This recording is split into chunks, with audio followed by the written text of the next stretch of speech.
The new iPad Pros have a lot of changes, probably more changes than we've ever seen in an iPad before. And likely, sadly, we will never see this many changes in an iPad Pro upgrade again. Here's why.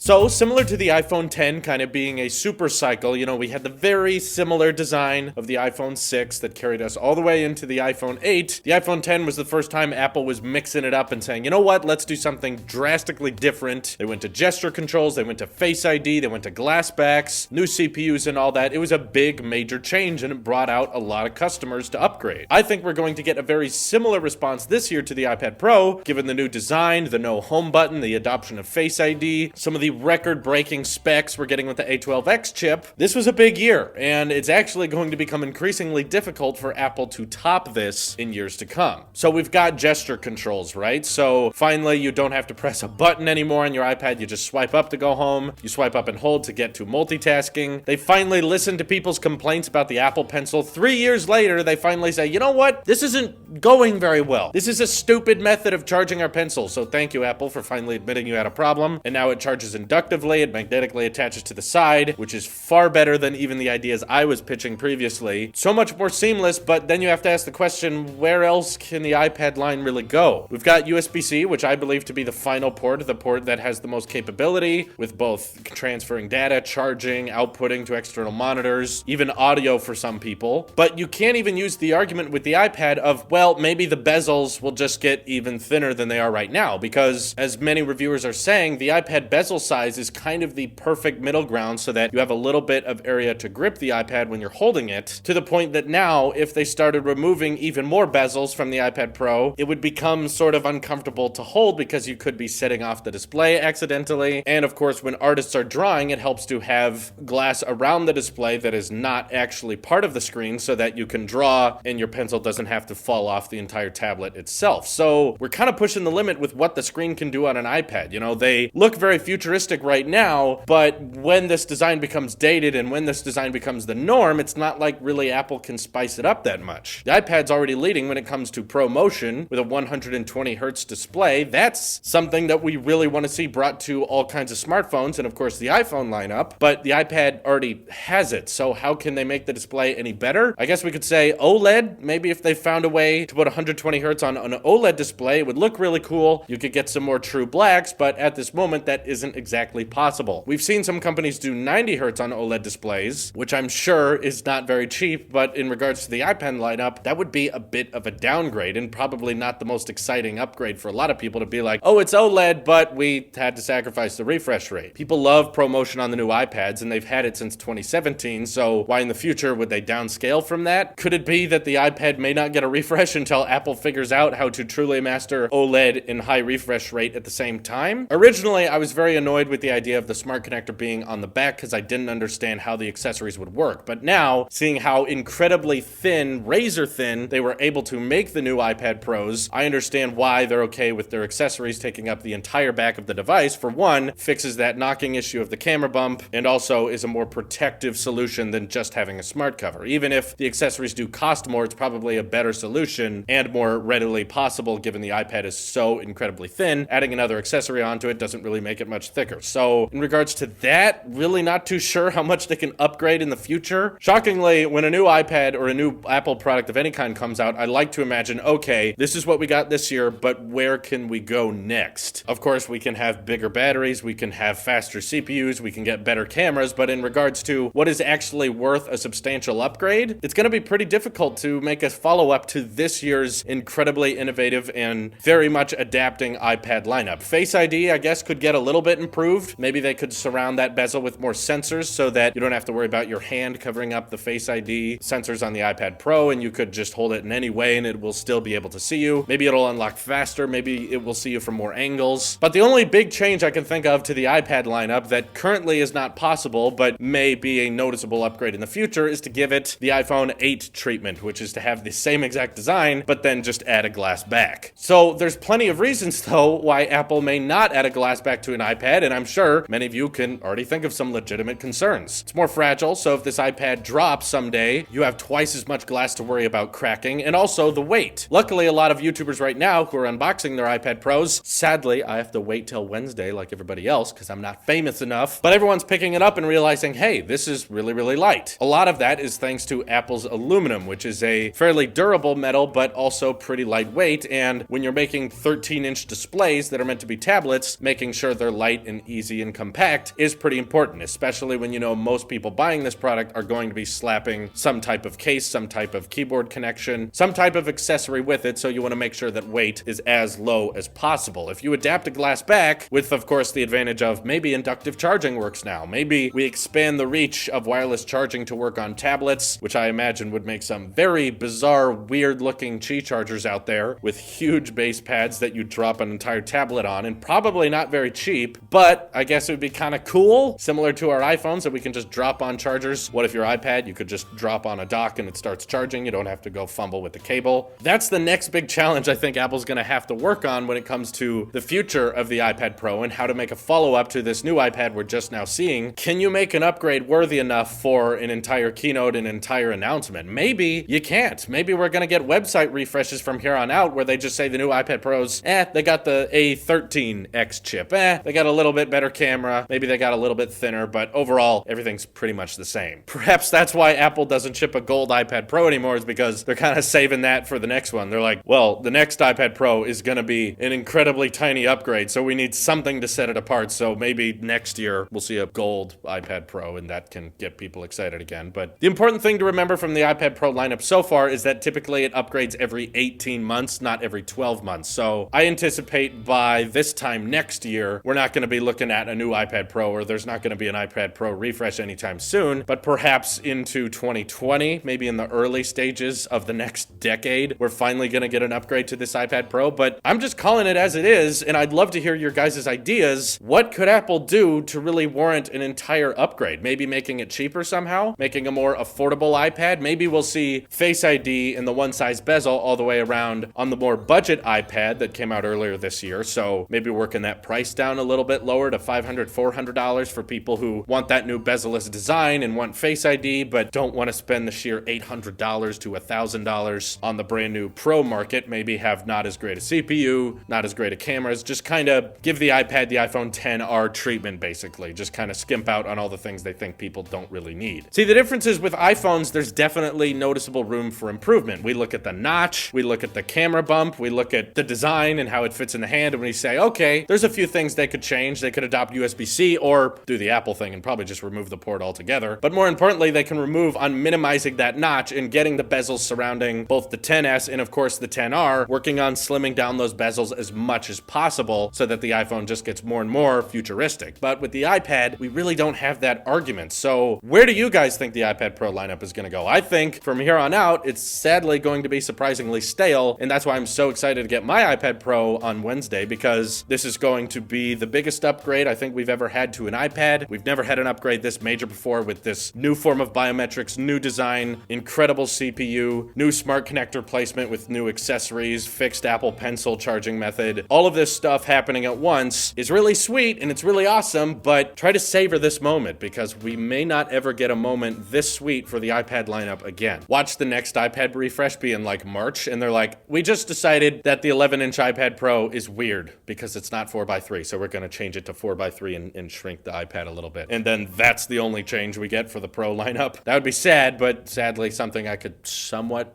predict happening. Poor developers right now, they have to design all their apps for the 11-inch iPad Pro, which is not exactly 4x3, and the new 12.9-inch iPad Pro, which is 4x3. So a lot of confusion for you developers. I apologize. Anyway, let me know what you guys think is in the future that we can come to expect with the new iPad Pros down in the comments below. This is your Apple Sheep here. I'll see you in the next one.